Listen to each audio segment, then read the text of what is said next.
రైతు రైతో పాడుగాను నీ రాతో మెతుకు మెతుకుపై నీ చెమటున్న వెతుకులాట నీ బతుకు చివరకు చేరుతుంది ఏ చితికో.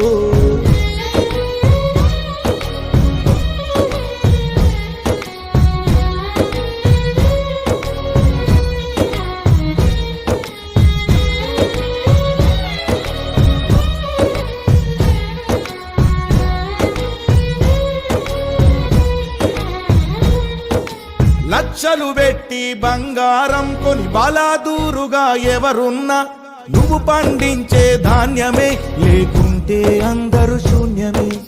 కోట్లు పెట్టి బిల్డింగులు కట్టి అందులో తుల తూగుతూ ఉన్నా ఆకలైతే నీ అన్నమే లేకుంటే అందరి బతుకులు సున్నమే. రాజులు మంత్రులు బలిసిన వాళ్ళు ఎవరైనా నీ